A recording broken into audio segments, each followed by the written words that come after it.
as we finish up our collection here of Refreshing Twilight, I'm looking at it and noticing that right here in this particular area kind of has a blank space about it, which is okay, but you'll notice how the eucalyptus that comes around the base, I want to make sure that I bring that together. So I'm going to take one piece of the eucalyptus garland, and I've added one of the false stems. I'm going to insert that right here in this particular area. Pull a little bit this way, a little bit that way. So now the eucalyptus that we pinned on now incorporates and brings our eye into the center as well. Super important, again, letting our eye travel in, out, and through the composition. I think it looks great. All the weight is based heavier down here, but yet we have some of these beautiful growths coming out with the ornamental grasses, the delphinium, etc. So let's just set that back to the side here for just a minute, and now we're going to add the next look. I do encourage when you're doing collections that you complete the entire collection for several reasons. Number one, you want to make coordinating pieces that go together. Number two, you don't want bits and pieces that get left or put into what we call the abyss box, where they just kind of sit there and accumulate and accumulate and accumulate, and really that's our profit that goes into that. So we want to make sure that we're using all the bits and pieces and creating multiple looks. Well, here we've done the chalice, as you see. It's a very elegant presentation. And I'm going to begin with, again, taking my recipe that I have for this particular look, and everything is costed, everything is priced out, and I'm going to dissect this garland. Oh, this is my gold right here. All those little stems that I had earlier that were cut off, making sure I hang on to those and put those into a little container here so we can use those for pins at some other point in time. So I'm going to take my eucalyptus, and this time I'm going to make multiple cuts, multiple insertions on this. And yes, I could, if I wanted to, still take this piece of garland, do like we did before, where I take that one piece, put it in place, and now I'm going to add a little bit of the pinning on here, just to give us some color and texture, cover our mechanics. There's a number of different reasons that we're doing this, but I like the fact that rose color just adds to and coordinates with the rest of the collection. Now, this time I'm going to take that, again, make sure that I have a good sharp angle cut on the insertion, a little dip into the pan glue, as you can see here. And I think we're gonna let it go at that, just so you can get an idea of where we're going already with this. It's open, it's airy. I'm gonna add the same components that we used earlier.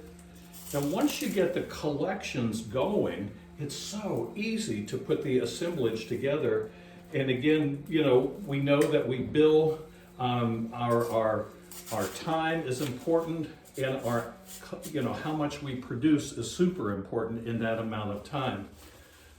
So here again, we've already dissected, collected everything. Heavy stems get a little bit more glue. And you'll notice that we didn't put those on the same visual plane, because otherwise then they become like a barrier for our eye. So one's just slightly lower than the other. It gives our eye sort of that merry-go-round, kind of an up and down motion. We definitely want to make sure we have the price tags off of all of our materials here. And so again, we're going to take that and do a little bit more, add that in nice and deep in there. I'm going to take those foliage pieces that we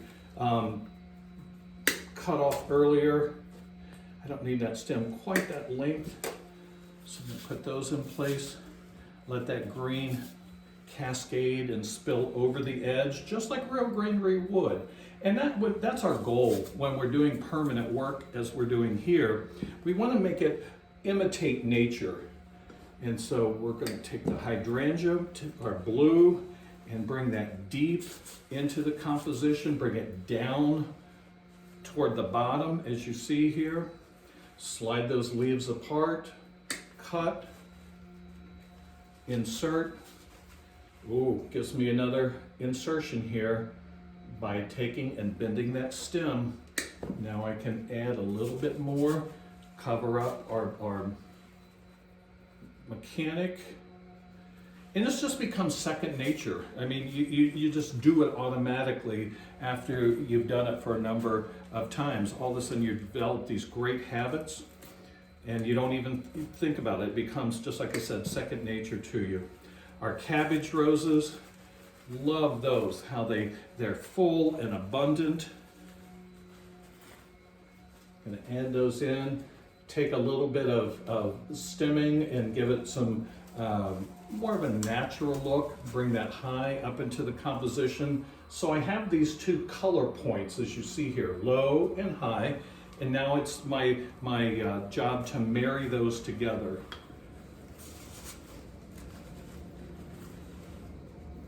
Bending that stem, letting it grow toward nature. Oh, great trick. Okay, so I've got the weight, and I want to do the insertion.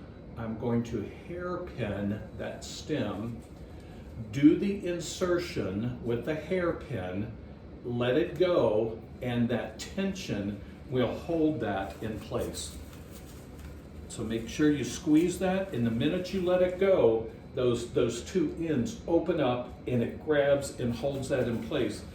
I'm picking it up by the flower head itself, and you can see that it stays exactly where I wanted it.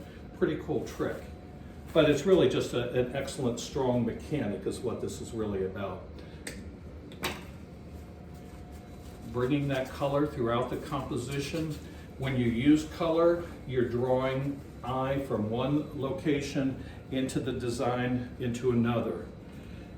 Now, as you can tell, I've used a technique we refer to as grouping. And grouping is placing like materials, for instance, the roses, in a growing area. Now, it doesn't mean they have to stay exact, but they're pretty doggone close. So grouping adds color, impact, and strength to the composition. So we want to create that strength by adding our materials in. Taking off again the pricing. Oh, let me do that one more time in case you didn't see it earlier. I'm going to take my stem. I'm going to hairpin that. In other words, I'm just going to bring it up, hold that together to create the hairpin, add that in, and there again, it stays in place exactly where I want it to be. So I'm going to do that multiple times. I like to do that. To me, that's just one of the easiest mechanics. I don't have to worry about a lot of wire and tape and additional costs and time. I can just add that right in. All right, one final check here is we rotate our composition. We're looking at the strength of the blues in this area, the purples and the lavenders, and the coloration just divided up a little bit more. I love this part of it, how it just has that freedom where we have a little bit more control down at the base, but up at the top, it just has a life of its own. And you can add a little bit more if you wanted to. And by the way, these are the two stems that I used earlier where I took the 5 and I took 3 away. There's the other 2. So no more grass left to go into the abyss. That's using up all my pieces and parts here. So now I have 2 separate looks, the long and the low, where it had more of a parallel look to it. And now this would be a great look for a centerpiece or an accent piece on a table or wherever it happened to be. So 2 great looks from Pioneer Imports and Wholesale.